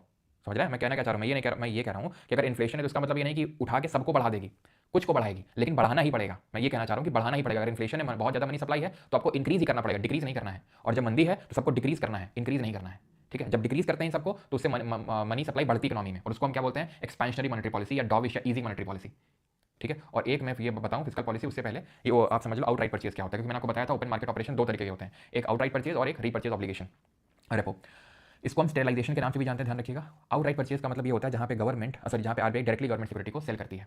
यहाँ पे क्या था, रीपरचेज था, गवर्नमेंट सिक्योरिटी को डायरेक्ट सेल नहीं किया जा रहा था, उनका रीपरचेज किया जा रहा था। यहाँ पे डायरेक्टली सेल कर दिया जाता है। कैसे, लोगों में आरबीआई गवर्नमेंट सिक्योरिटी को बेच देगी, कब, अगर इन्फ्लेशन जैसी सिचुएशन है। जब मैं आपको बोलूं इन्फ्लेशन जैसी सिचुएशन है, दैट मींस कि इकोनॉमी में बहुत ज्यादा मनी सप्लाई है, बहुत ज्यादा लोगों के हाथों में पैसा है, तो लोगों के हाथों से पैसे को लेना है वापस। और लिया कैसे जा सकता है, आप गवर्नमेंट सिक्योरिटी दे दो उनको, यानी गवर्नमेंट सिक्योरिटी को सेल कर दो, तो उनके हाथों में पैसा चला जाएगा, वो आपको वापस पैसा दे देंगे।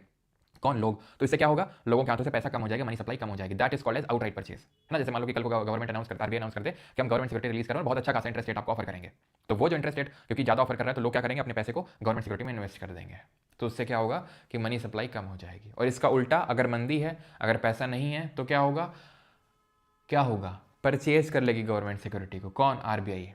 आरबीआई बोलेगी लाओ गवर्नमेंट सिक्योरिटी हमें दे दो, हम आपको अभी ज़्यादा इंटरेस्ट रेट, मतलब उस टाइम पे बढ़ा देगी वो। तो क्या होगा, इससे लोग अपना पैसा जो है कैश के फॉर्म में रिट्रीव कर लेंगे और गवर्नमेंट सिक्योरिटी वापस दे देंगे। तो ये समझ में आई आपको बात, आउटराइट परचेज किस तरीके से काम करता है, जहाँ पे डायरेक्ट सेलिंग होती है गवर्नमेंट सिक्योरिटी की, सेलिंग और बाइंग। सेलिंग कब करनी पड़ती है आरबीआई को, सेलिंग तब करनी पड़ती है आरबीआई को जब इन्फ्लेशन है, मुद्रास्फीति है, बहुत ज़्यादा लोगों के हाथों में पैसा है, तो जब बेच देगी आरबीआई तो लोग आरबीआई को अपना पैसा दे देंगे, खत्म, सिंपल। ठीक।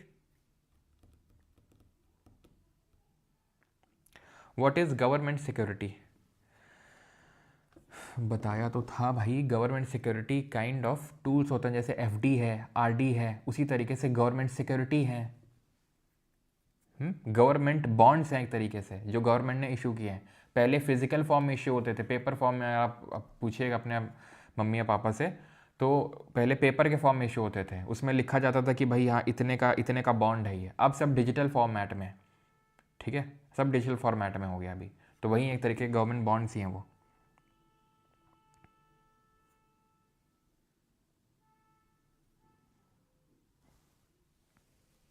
सर मिक्स हो गया मनी से मल्टीप्लाई, तो मिक्स हो गया तो उसको निकालो, थोड़ा सा अनमिक्स करो, और क्या बोले हम।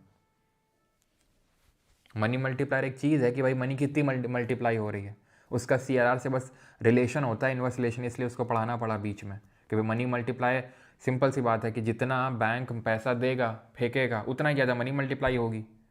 जितना बैंक पैसा लोन में चढ़ाएगा उतना ही ज़्यादा मनी मल्टीप्लाई होगी। अब अगर सीआरआर आप बढ़ा दोगे, कौन बढ़ाएगा? आरबीआई। ठीक है, आरबीआई क्यों बढ़ाएगा सीआरआर? सोचो, ताकि मनी सप्लाई ज़्यादा ना बढ़े। तो मनी मल्टीप्लाई भी तो नहीं होगी, क्योंकि अगर पहले 100 रुपये जा रहा था लोन में दे रहा था बैंक, तो अब सिर्फ 80 रुपये, मतलब बढ़ गया है वो, तो कम पैसा लोन में दे पा रहा है बैंक, तो मनी मल्टीप्लाई कम होगी। ठीक है, तो आउटराइट परचेज में क्या होता है? सीधा खरीद बेच होती है गवर्नमेंट सिक्योरिटी के लोगों के साथ। यहाँ पे सीधा खरीद बेच नहीं होती है गवर्नमेंट सिक्योरिटी की। गवर्नमेंट सिक्योरिटी को एज कोलेट्रल रखा जाता है, गिरवी रखा जाता है। ठीक है, तो ओपन मार्केट ऑपरेशंस दो तरीके के होते हैं, आउटराइट परचेज, सीधा सेलिंग बाइंग हुई आउटराइट परचेज में, और रीपर्चेज ऑब्लिगेशन रेपो। और रेपो और रिवर्स रेपो तो अब नहीं रहा, रिवर्स रेपो रेट की जगह आरबीआई बोलती है, आरबीआई यूज़ करती है स्टैंडिंग डिपॉजिट फैसिलिटी रेट का। इन दोनों को मिला के कलेक्टिवली बोलते हैं लिक्विडिटी एडजस्टमेंट फैसिलिटी, तरलता समायोजन सुविधा। ठीक है, क्लियर। अब आ जाते हैं फिस्कल पॉलिसी क्या होती है, खत्म है बस। ठीक है, फिस्कल पॉलिसी, तो जैसे अभी मैंने आपको बताया, मनी सप्लाई को कंट्रोल करने का काम आरबीआई करती है, सीआरआर एसएलआर इन सबको बढ़ा के, उसको हम हॉकिश डियर टाइट बोलते हैं, या घटा के, अगर इन्फ्लेशन नहीं डिफ्लेशन है तो इसको हम डॉविश इजी मॉनेटरी पॉलिसी बोलते हैं। अगर यही काम सरकार कर दे, गवर्नमेंट ऑफ इंडिया, अभी कौन कर रहा था? आरबीआई कर रही थी, देश की केंद्रीय बैंक, सेंट्रल बैंक। यही काम अगर अब सरकार करने लगे, गवर्नमेंट ऑफ इंडिया, तो उसको राजकोषीय नीति बोलते हैं। ये कैसे किया जा सकता है?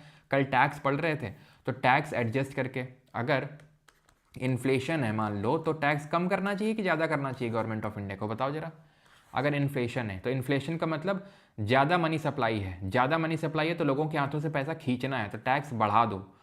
टैक्स बढ़ा दोगे तो गवर्नमेंट ज़्यादा टैक्स कलेक्शन करेगी, तो लोगों के हाथों में पैसा कम बचेगा। गवर्नमेंट स्पेंडिंग, अगर इन्फ्लेशन है तो गवर्नमेंट स्पेंडिंग ज़्यादा करनी कि कम करनी है, बताओ मुझे। अगर इन्फ्लेशन है, मुद्रास्फीति है, तो गवर्नमेंट स्पेंडिंग को बढ़ाना चाहिए घटाना चाहिए? क्यों?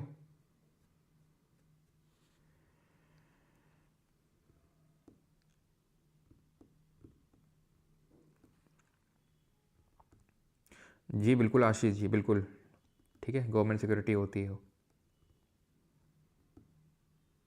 गवर्नमेंट प्रॉपर्टी गवर्नमेंट सिक्योरिटी में नहीं आती भैया मेरे, गवर्नमेंट सिक्योरिटी बॉन्ड की तरह होते हैं वो, प्रॉपर्टी नहीं आ जाएगी उसकी।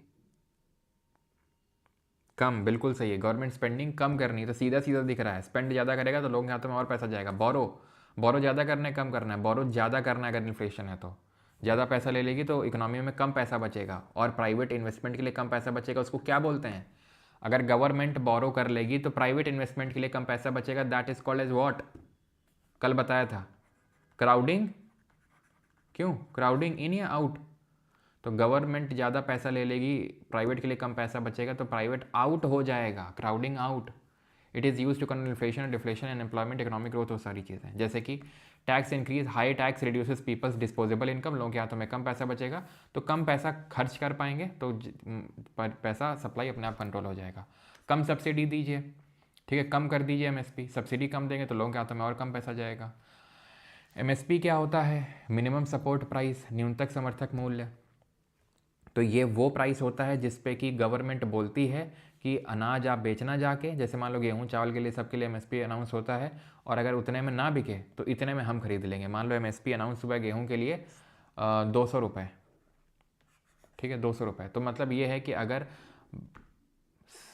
किसान जाएंगे सरकार के पास तो 200 रुपये में तो खरीद ही लेगी सरकार, ठीक है।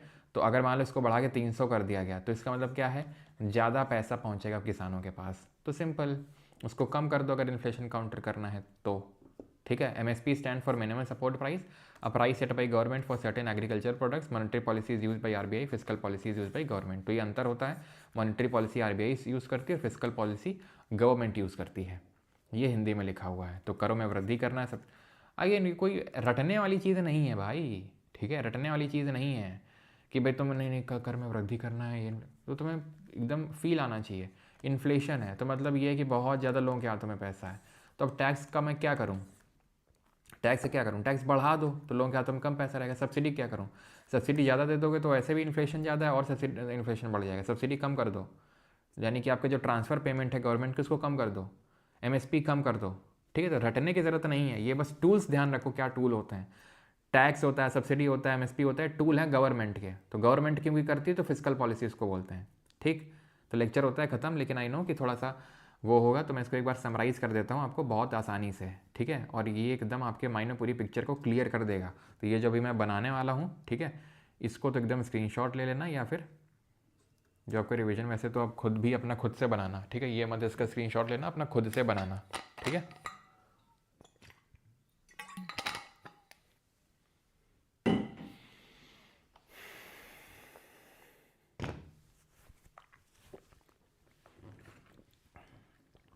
समझो अभी,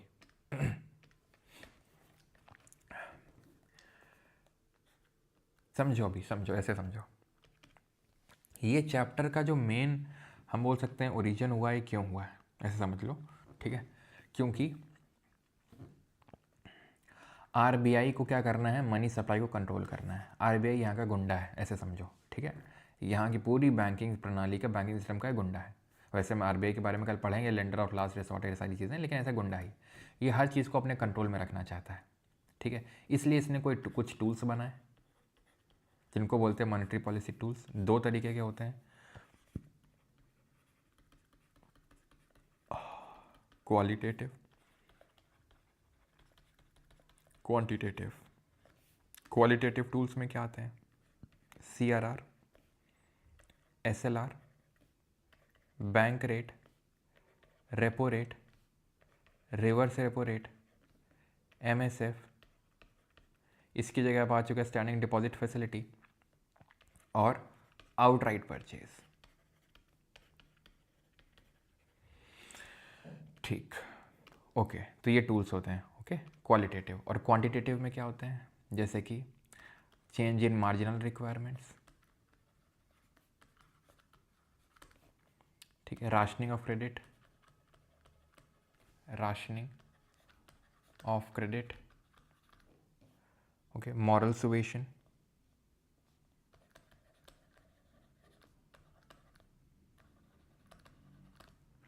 और रेगुलेशन ऑफ कंज्यूमर क्रेडिट,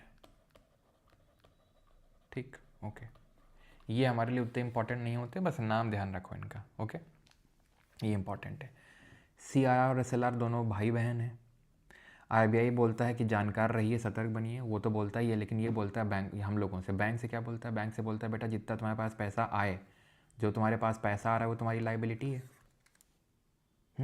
जो बैंक के पास पैसा आता है वो लाइबिलिटी है। दो तरीके का होता है, डिमांड लाइबिलिटी, टाइम लाइबिलिटी, यानी ये मैच्योर नहीं होता है, जब चाहो तब पैसा निकालो, सेविंग करेंट अकाउंट। ये होता है मैच्योर, होता है FD RD, एक टाइम पीरियड पे, और पैसा पहले निकालोगे पेनल्टी पड़ेगी। जितना तुम्हारे पास पैसा आया उसका सर्टेन % कैश में रख लो और कुछ पैसा गवर्नमेंट सिक्योरिटी गोल्ड के फॉर्म में रख लो। ये RBI के पास रखा जाता है, अपने पास रखा जाता है। इस पर वैसे क्वेश्चन आता नहीं, लेकिन फिर भी पता होना चाहिए, ठीक। बैंक रेट वो रेट होता है जिसपे कि बैंक लोन लेती हैं। बैंक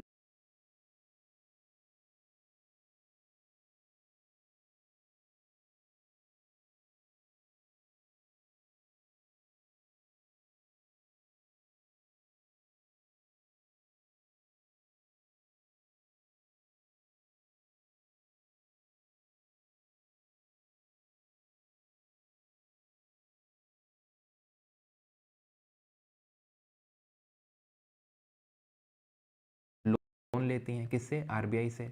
कब? लॉन्ग टर्म के लिए, लंबे अवधि के लिए। रेपो रेट क्या होता है? ये शॉर्ट टर्म के लिए लेती हैं लोन, शॉर्ट टर्म के लिए। इसमें कुछ गिरवी नहीं रखना होता है बैंक रेट में, इसमें गिरवी रखना होता है कोलेट्रल, ठीक है। रिवर्स रेपो रेट में क्या होता है? बैंक, आरबीआई बैंक से बोलता है फिर एसडीएफ में, एक्स्ट्रा जो पैसा, एक्स्ट्रा मनी है वो पार्क कर दो हमारे पास। यहाँ पे मैं जानबूझ के इसलिए ऐसा नहीं लिख रहा हूँ कि आरबीआई बैंक से लोन लेता है, क्योंकि एक्चुअली में लोन नहीं लेता है, वो इन्वाइट करता है, ठीक है, कि जो आपके बैंकों को, कि जो आपके पास एक्स्ट्रा पैसा पड़ा हुआ उसको पार्क कर दो हमारे पास, रख दो आके गिरवी।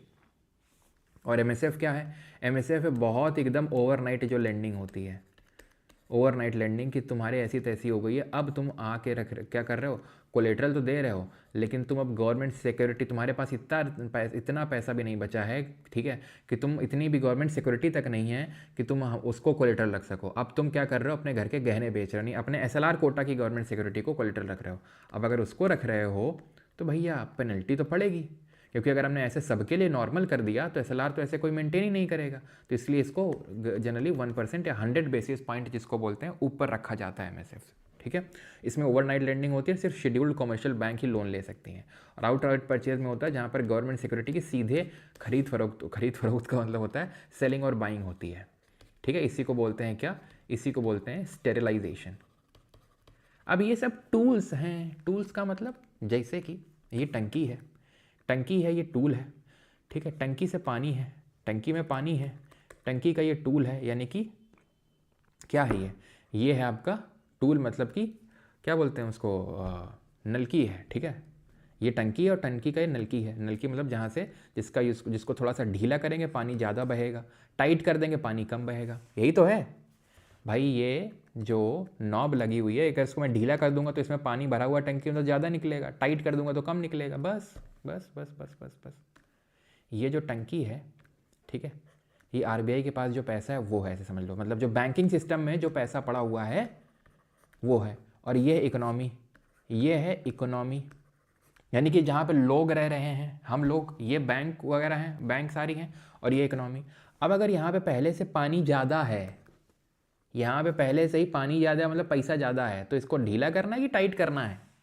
टाइट करना है, तो टाइट मॉनेटरी पॉलिसी का इस्तेमाल कर लो, या जिसको डियर या हॉकिश या कॉन्ट्रैक्शनरी मॉनेटरी पॉलिसी, कॉन्ट्रैक्ट कर लो उसको। क्या करना होता है ऐसे में? इनको बढ़ा देना होता है, किसको? इसको बढ़ा लो, इसको बढ़ा लो, इसको बढ़ा लो, किसी को बढ़ा लो, लेकिन बढ़ाना होता है, इनको बढ़ा दो। बढ़ाने से क्या होता है? लोन लेना महंगा हो जाता है। सीआर बढ़ा दोगे, एसएलआर बढ़ा दोगे, बैंक रेट, रेपो रेट, ये सब बढ़ा दोगे तो बैंकों के पास कम पैसा है, और बैंकों के पास कम पैसा है तो बैंक के पास कम पैसा होने की वजह से वो आपको ज़्यादा इंटरेस्ट रेट में लोन देगा, तो अपने आप यहाँ पे कम पैसा आएगा, कम पानी आएगा।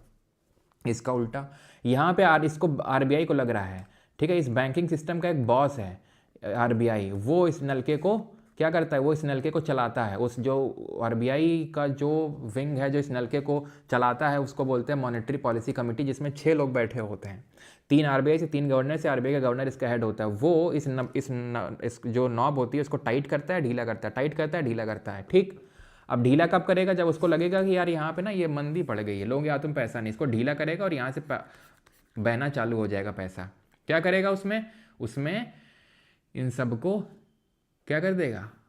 कम कर देगा। उसको बोलते हैं इजी, आराम से ढीला कर देगा उसको, यानी कि एक्सपैंड हो जाएगा, ये इकोनॉमी फूल जाएगा। तो expansionary monetary policy, easy monetary policy, dovish monetary policy, hawkish का उल्टा डॉविश, टाइट का उल्टा इजी, ठीक।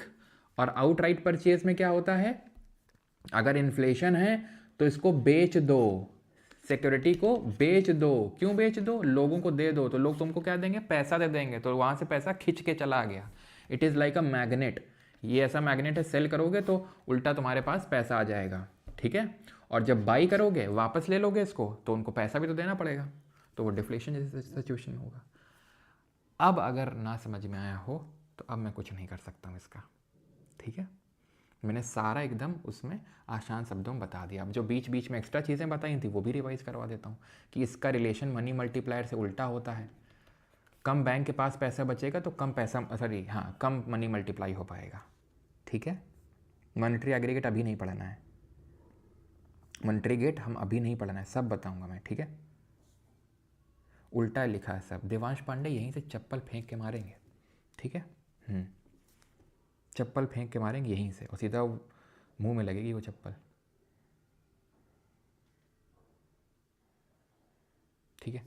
क्या मैंने उल्टा बताया यहाँ पे? CRR बढ़ाना है, SLR बढ़ाना ही तो है, बैंक रेट बढ़ाना ही तो है, रिवर्स रेपो रेट बढ़ाना ही तो है। क्या कुछ घटाना है क्या यहाँ पे? मैंने क्या उल्टा बताया यहाँ पे? हाँ,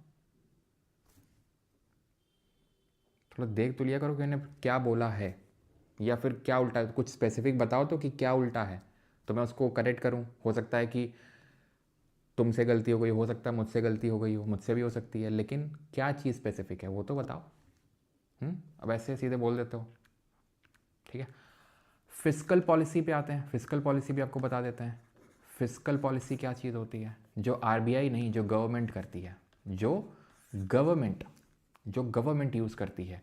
जहाँ पे वो किसका यूज़ करती है? टैक्स का। जहाँ पे वो यूज़ करती है सब्सिडी का, जो कि एक तरीके का ट्रांसफ़र पेमेंट है, ठीक है। तो टैक्स हो गया, सब्सिडी हो गया और MSP हो गया। इन सब का यूज़ करके इन्फ्लेशन और डिफ्लेशन को कंट्रोल करता है, या फिर मनी सप्लाई को कंट्रोल करता है। अब क्या इंक्रीज़, कब इंक्रीज़ करना है, कब डिक्रीज़ करना है, वो बहुत आसान है आपके लिए, बहुत आसान है।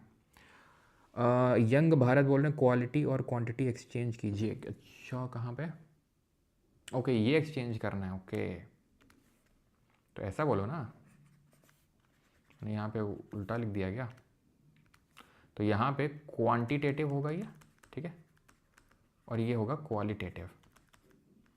तो बोलना चाहिए था ये चीज़, उल्टा बोल दिया। क्या बोल रहे हो? बोलते कि सर ये क्वालिटी और क्वांटिटी इंटरचेंज हो गया है। साउंड कम है सर, पूरी क्लास निकल गई। अच्छा, कुछ ना कुछ दिक्कत रहती है किसी को, नहीं? तो यहाँ पे क्वांटिटेटिव कर लो या क्वालिटेटिव कर लो, ठीक है। My bad, sorry for that, okay. अगर इसी के लिए बोल रहे थे उल्टा, तो मैं अपनी चप्पल वापस लेता हूँ, ठीक है। चप्पल वापस ले रहा हूँ मैं, ठीक है, वापस मेरे पास आ गई है, ठीक है, सॉरी। तो बताना तो चाहिए था, अब तुम लिख रहे हो उल्टा बोल दिया।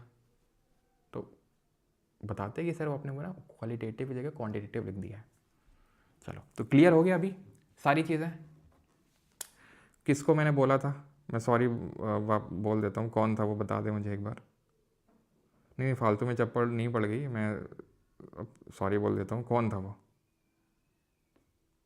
क्या नाम था भाई, बताना ज़रा। तो भाई जो भी था, अगेन सॉरी, बहुत बहुत सॉरी, हाथ जोड़ के सॉरी, ठीक है। चलो, अब तो नहीं, चप्पल नहीं पड़ी, हवा में ही थी, बस हवा से मैंने उसको वापस ले लिया। ऐसे चप्पल वप्पल पड़ी नहीं है, ठीक है। चलिए, तो लेक्चर होता है हमारा ख़त्म। और बाकी जिन लोगों को ऐसे रिकॉर्डिंग चाहिए, ठीक है, लेक्चर की एंड नोट चाहिए, क्विज चाहिए, तो आप ले सकते हो। देवांश, तो देवांश जी बहुत बहुत सॉरी आपसे, ठीक है, माफ़ करिए मुझे। चलो 11, हाँ 11 होने वाले। तो 4.0 बैच का अगर आपको रिकॉर्डिंग चाहिए, नोट्स चाहिए, सब कुछ ठीक है, और क्विजेज वगैरह, तो आप यहाँ से साइड किए जाते हैं बाई दी RBI, ठीक है। MCLR होता है marginal cost of lending rate, marginal cost of lending rate होता है वो, बस उसका फुल फॉर्म लिख लेना उसका, ठीक है। गोल्ड लोन कैसा मिलता है? एप्स्टीन फाइल के बारे में, सर एप्स्टीन फाइल के बारे में आज कल में वीडियो आएगा, तो उसको देख लेना, क्योंकि मोदी जी का भी नाम आया उसमें। चलो, आप आज FD करना है तो कुछ बताइए। अच्छा, FD करना है आज आपको, तो FD ना करके आप SIP करवा लो। म्यूचुअल जो फंड्स होते हैं उनमें वो ज़्यादा बेटर रिटर्न्स देंगे रादर देन FD। थोड़ा सा रिस्क होता है, लेकिन बहुत थोड़ा सा रिस्क होता है, ज़्यादा भी नहीं होता है। WPI has a base year, कल के क्वेश्चन हैं, बेस ईयर 2000। और कल के क्वेश्चन में यस एक वो कुछ तो था, आई थिंक 28 नंबर का था। चलो भी मैं भी करवा दूंगा। बैचवा पर ऑफर आएगा कैसे? नहीं, अभी तो ऑफर नहीं है।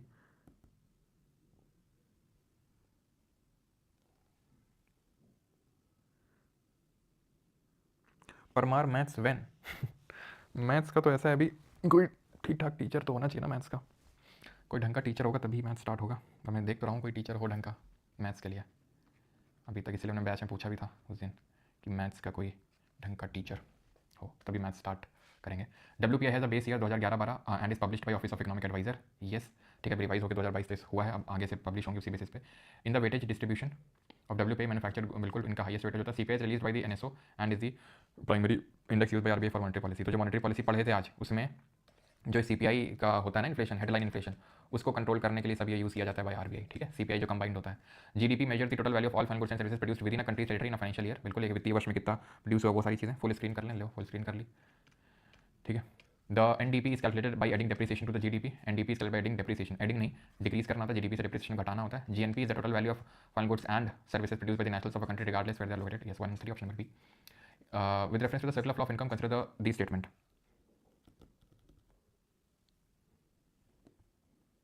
अच्छा, अब जिनका आप नाम ले रहे हो उनकी ज्वाइनिंग फीस ही 50 करोड़ है, कहाँ से ले आएंगे हम भाई? क्यों? थोड़ा हमारी औकात के बताओ, जो हमारी औकात के हों, मतलब औकात इन द सेंस, औकात in the terms of monetary औकात। अब जिसकी ज्वाइनिंग फीस ही 50 करोड़ है तो सोचो कहाँ से ला पाएंगे हम उसको। Injections are additional funds like investment, government spending and exports that enter the economy and can increase total spending. Injections क्या होते हैं? इंजेक्शन जो एडिशनल फंड आ गया, जैसे कि एक्सपोर्ट किया गया, गवर्नमेंट स्पेंडिंग कर दी गई, ठीक है, वो हो गया। Leakage like saving, taxes, import, reduce total spending, slow economic growth in two sector economy, there are no leakages and no injections. MTS के लिए सर एसएलआर का क्या रोल है एमएसएफ में, समझ नहीं आ रहा ठीक से उपासना सिंह। उपासना जी ऐसे समझिए कि जब बैंकों को शॉर्ट टर्म के लिए पैसा लेना होता है आरबीआई से, तो आरबीआई बोलता है बेटा कुछ गिरवी रखो, ऐसे नहीं दे पाएंगे लोन, तो क्या गिरवी रखो? गवर्नमेंट सिक्योरिटी, ठीक है। तो गवर्नमेंट सिक्योरिटी आपने रख दी, ठीक है। अब आपकी इतनी फटीचर हालत हो गई है कि आपके पास गवर्नमेंट सिक्योरिटी भी नहीं रखने के लिए, तो आरबीआई बोलता है बेटा कोई नहीं, जो तुम्हारा एसएलआर वाला कोटा है उससे उठा के गवर्नमेंट सिक्योरिटी ला सकते हो तुम, क्योंकि वो उससे नॉर्मली अलाउड होता नहीं, क्योंकि वो मेंटेन करके रखना होता है। और क्योंकि अब तुम्हारी गिरी हालत है तो तुम वहाँ से ला रहे हो, तो तुम 1% ज़्यादा अब तुम पे पेनल्टी के तौर पर हम लेंगे। क्यों तुमने उसमें इतना मेंटेन करके नहीं चलते हो कि तुमको वो यूज़ ना करनी पड़े, ठीक है। तो इसलिए ये चीज़ होती है, तो ये चीज़ समझ में आनी चाहिए आपको, ठीक है। अभी समझ में आया? ठीक है। तो यहाँ पे डी, ओके, ऑप्शन में डी सर, ओके। कौन है 50? अच्छा 100 करोड़ में आते हैं क्या सर? अरे मैं देख रहा हूँ कोई बढ़िया सा टीचर हो मैथ्स के आ सकें या मर्ज, मतलब काइंड ऑफ कोलैब कर सकें, ऐसा कुछ। तो consider the following classifications of economic variables. आर्थिक चर के निम्नलिखित वर्गीकरण पर विचार करें। Stock is a quantity measured at a specific point in time such as wealth, capital and money supply. Flow is a quantity measured over a period of time. Inventory is strictly considered a flow concept because it changes over time. बताइए sir, आपका दुख नहीं देखा जाता, मुझसे paper work कब करें? नहीं बेटा देख लो। Stock is a quantity measured in a specific point. Yes, flow over a period of time. Inventory, consider flow. No, stock. Change in inventory. Okay, change in inventory is called as change in inventory जो होता है, ठीक है, ध्यान रखिएगा। तो inventory का change होता है, वो फ्लो होता है। इन्वेंट्री अपने आप में वो स्टॉक है। फिफ्थ, ज्वाइन करूँ? करना क्यों है? कोलैब कर लो ना। हाँ कोलैब कर लें। अच्छा किसके साथ कर लें बता? मेन ये है ना कि ऐसा कोई है भी नहीं कोलैब के लिए, मतलब कोलैब के लिए इन द सेंस हैं तो, लेकिन अच्छा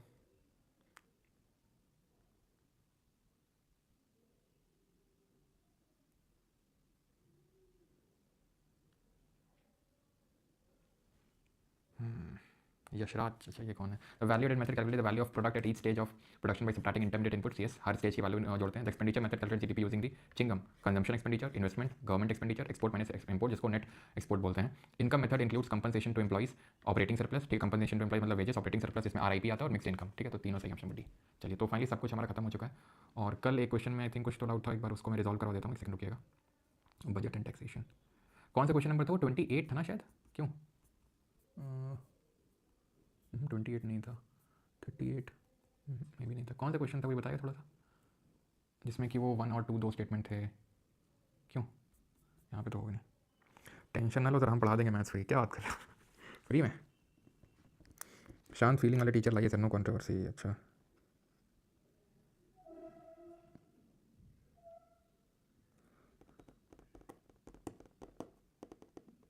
मधु मैम, उसी तरह से मधु मैम कौन है भाई? है पहली बार नाम सुना है। 39 या था, ओके देखते हैं। 39 38 68 था, ओके 68 नहीं वो 48 होगा शायद। 68 a budget deficit a budget deficit is encountered when the total expenditure is greater than the total revenue excluding borrowing। देखिए बजट डेफिसिट का नहीं, फिजिकल डेफिसिट का है, लेकिन आई थिंक आंसर की में इन लोगों ने, एसएससी वालों ने इसको सही माना है। अब budget deficit is faced when total revenue of the government is greater. अगर रेवेन्यू ग्रेटर होगा, रेवेन्यू ज़्यादा होगा एक्सपेंडिचर से, आमदनी ज़्यादा होगी खर्चे से, तो वो डेफिसिट नहीं होता है, वो सरप्लस होता है। तो दूसरा वाला तो वैसे भी गलत है, लेकिन पहले वाले को इन लोगों ने सही माना है, ठीक है। तो ध्यान रखिएगा ये।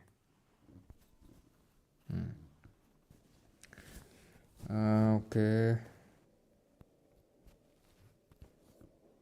हाँ पीएसपी सर की तरह ही चाहिए, मतलब पीएसपी सर जैसा शांत टाइप पे, जो बढ़िया करवा सकें।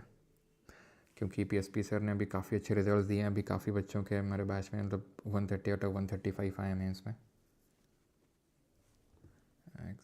ओके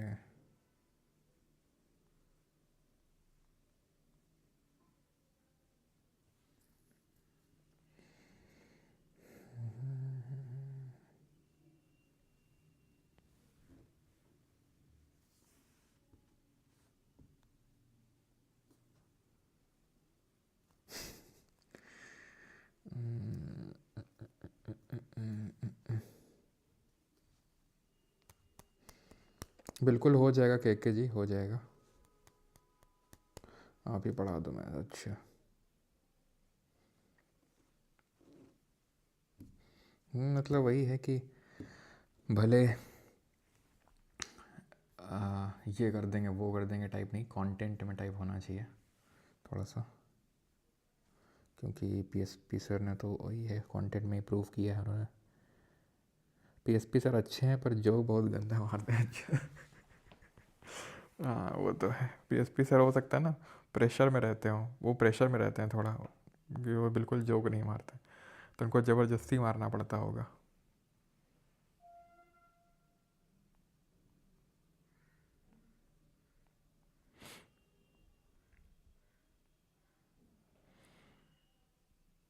एक दिन मुखर्जी नगर में घूम के आओ। हम्म,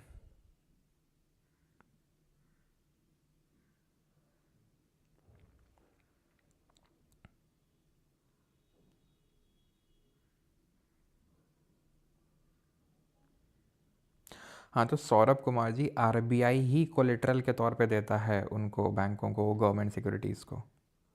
ठीक है, आरबीआई ही देता है उसको गवर्नमेंट सिक्योरिटीज़ कोलेटरल के बेसिस पे।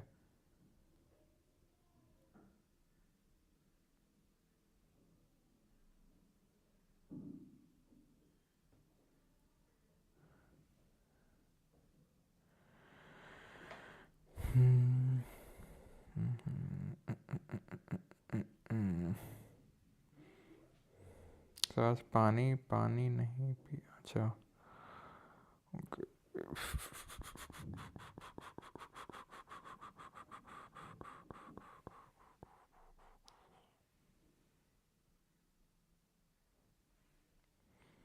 अच्छा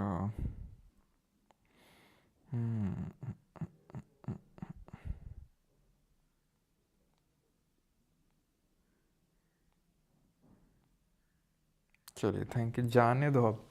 अरे ये ऑफलाइन कोचिंग चल रही है क्या, जाने दो। क्यों?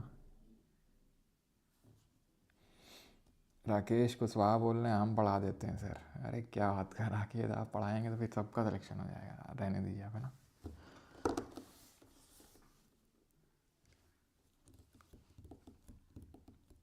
सर आपकी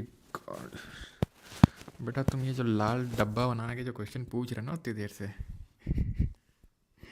बिल्ला, क्या नाम है तुम्हारा, टॉम द बिल्ला।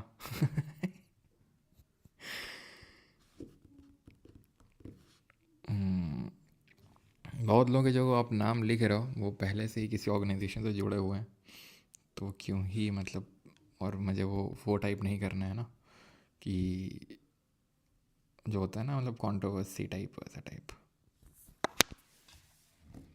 बिट्टू कहाँ है, बिट्टू आज नहीं आ पाएंगे, आज गेट बंद कर दिया हम आज।